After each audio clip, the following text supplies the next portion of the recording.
But I want more good chats. I would love to chat about what you have finished. I can only offer mediocre chats. Do you still accept the proposition? But I can abolish your self-hatred.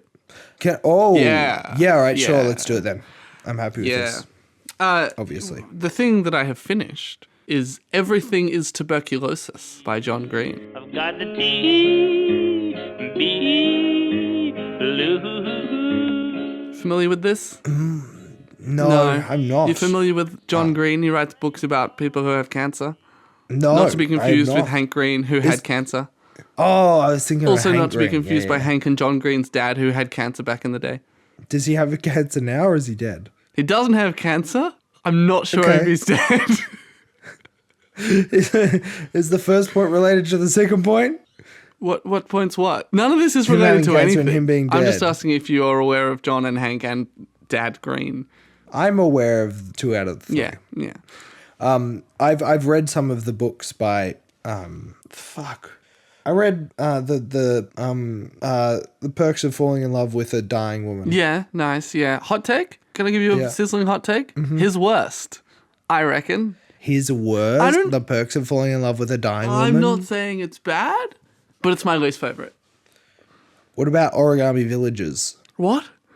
What about? Oh, Origami Villages is actually really good. It's a road trip book. I didn't like that one that much. Also, it had Cara Delevingne as the main character. You're talking about the movie. Yeah. Just shrugged at me, everyone. I really like An Abundance of Catherines, the one with all the footnotes. Oh, I read Will Smith. Yeah? I haven't read it. And I also saw the movie version of Will Smith. I, Robot? No, Gemini Man. It's the one where it is Gemini. I had the image of the two in my head, and I was like, that one must be a robot. No, it's a twin or a clone or something. I also had the deep fake Will Smith in my brain, trying to think of what the movie was called. Wasted opportunity, rookie error. We should start this podcast again from scratch. Hello, everyone. Welcome to episode 1.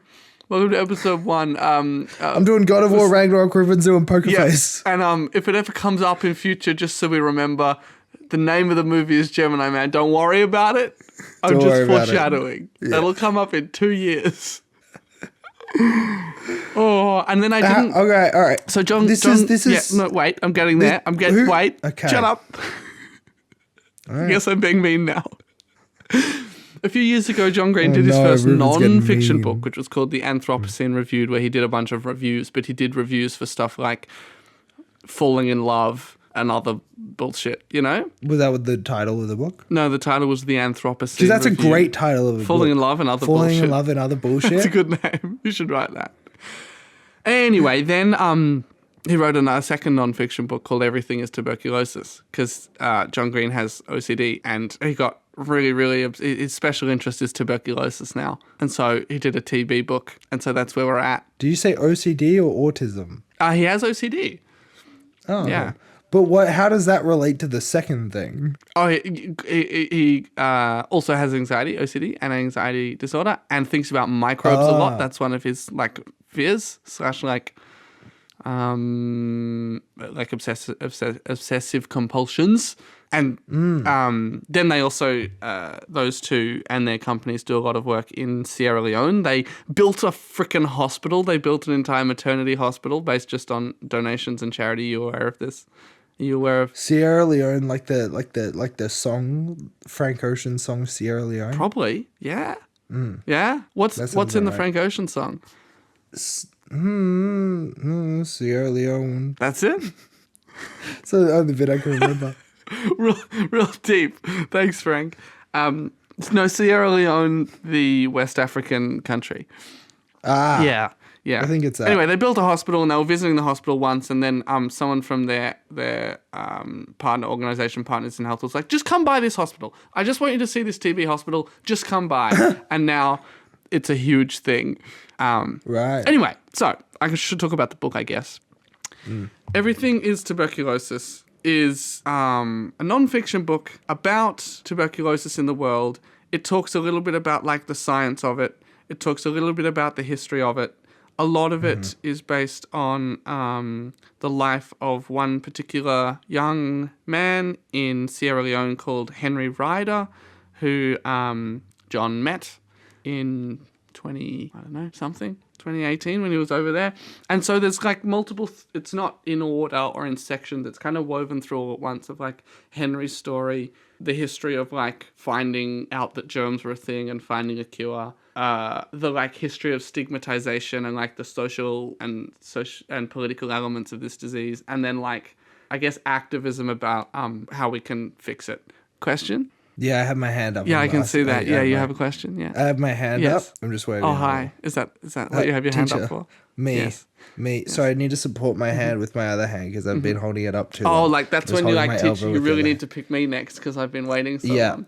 Yeah. I'm waiting for. Sometimes you get your friend to put their hand to hold up your hand, and that's like, see. Yeah, can you hold up your hand for a little while so I don't? Yeah, have I'll to hold up my hand, and if I get picked, I'll just point to you.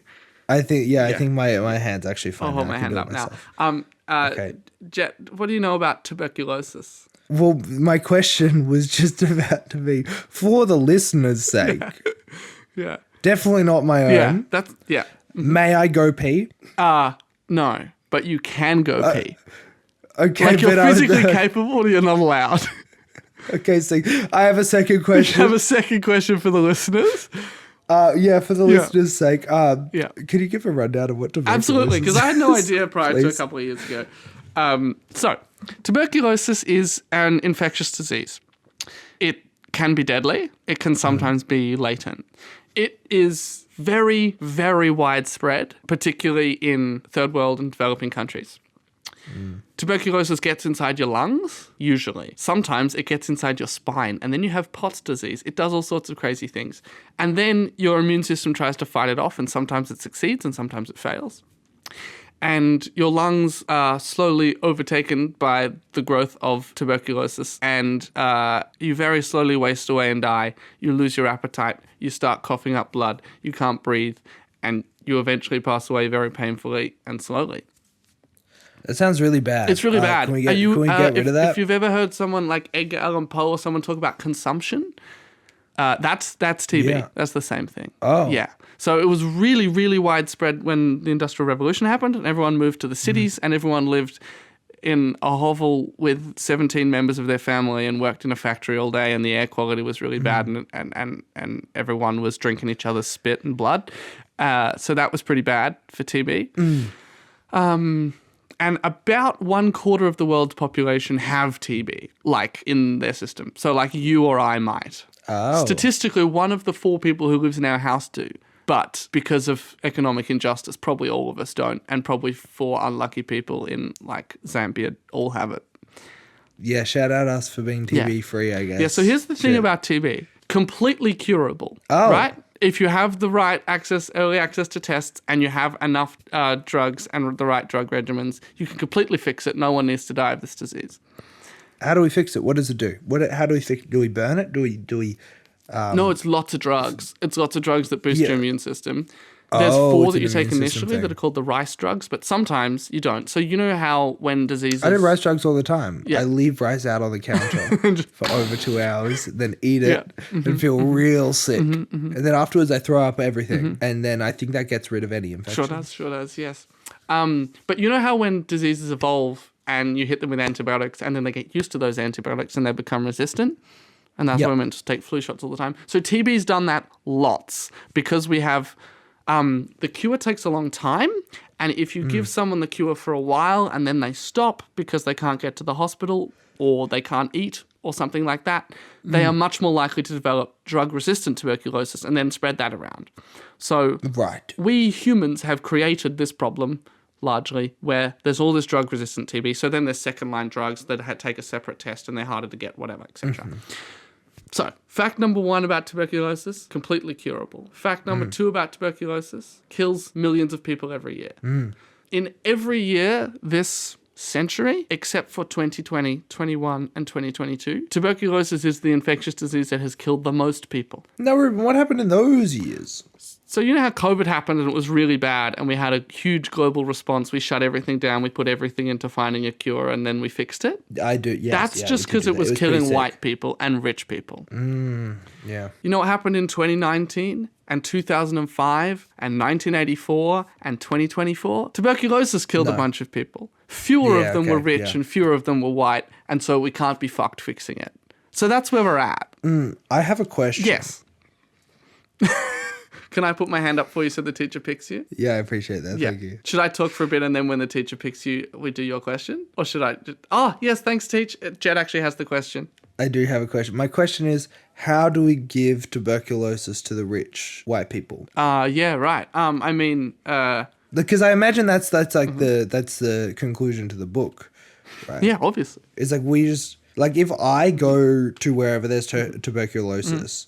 And I get it because I'm like I'm not 1%. I'm probably not even 10%. In terms of wealth or whatever. But I'm a little up the ladder, so I'm just like a rung in the ladder. If I help out, can I help out by getting tuberculosis? This is a terrible thing to say, but like genuinely, would that help? No, because the issue isn't just that the I see what you're saying. Like if it was the issue that these people are just literally so far away in the train of transmission that they're not getting it. That's not the issue. Yeah. Rich people get it, but they just fix it. And then they fucking cured it. And they don't do anything for the people who don't have access to those resources. So it's about health funding. It's about roads and rail. It's about hospitals. It's about drugs. It's about tests.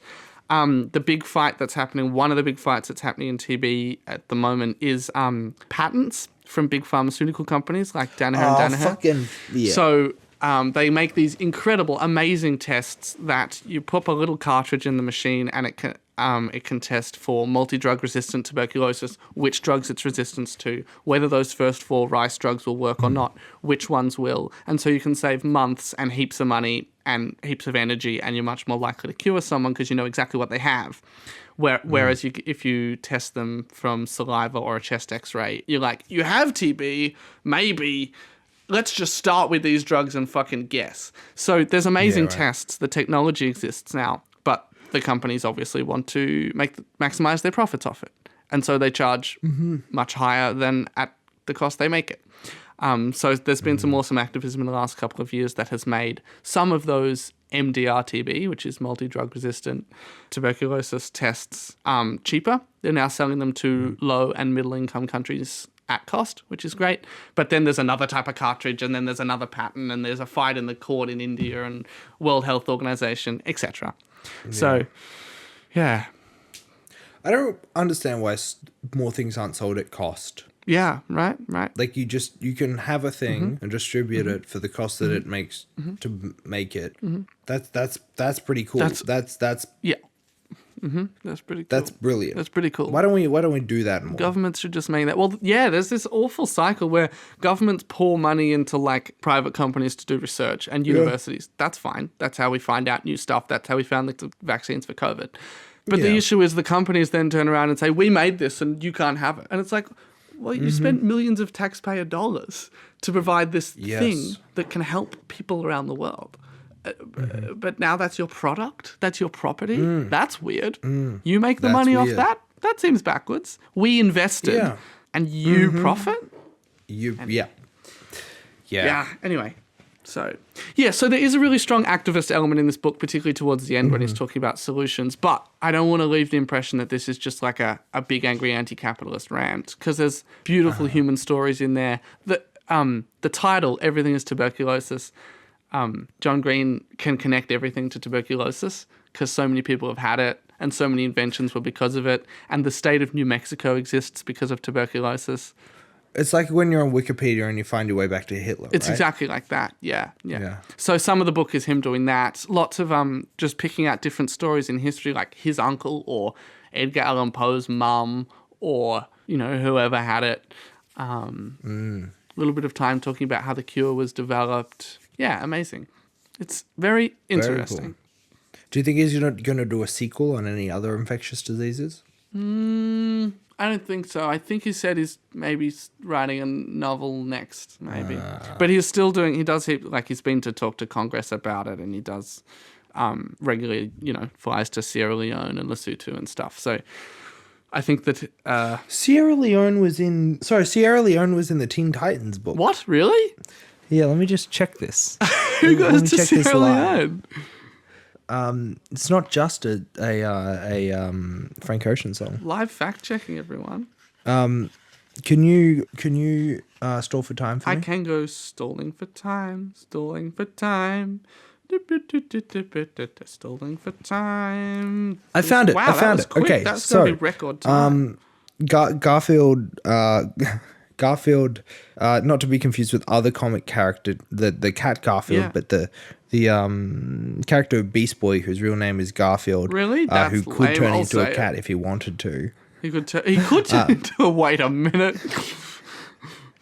Is Garfield Garfield? DC cross newspaper multiverse confirmed. Garfield Smith, pleasure to meet you. Oh please, Garfield Smith was my father's name. You can call me Beast Boy.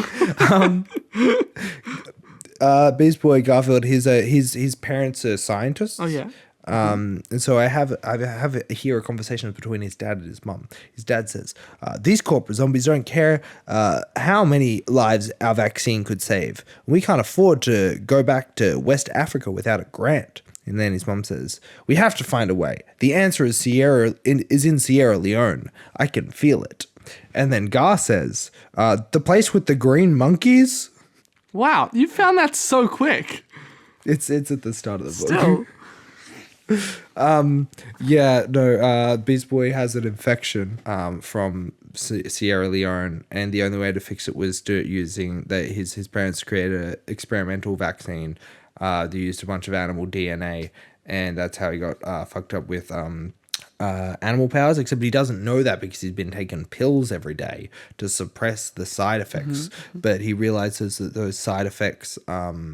he's really short and not muscly. Like he's had no sort of hormonal growth because of it. So, and he's getting made fun of at school. So he stops taking the pills, and then because of that, he gets bulkier. He gets a bit taller, and he also starts uncontrollably turning into different animals when he gets stressed and anxious. Mm-hmm. Is the animal based on what he's feeling? It's more based on what he needs to. Like if he needs to run fast, he'll turn into a cheetah. If he needs to climb up a tree, he'll turn into a chimpanzee.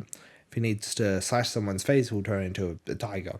He'll never turn into a mosquito because they add nothing to the ecosystem, right? They add nothing but annoyance. They do nothing. Yeah, you could remove them and nothing dies. There's no flow-on effects. Everything is fine. Better even. Exactly. Yeah. Better.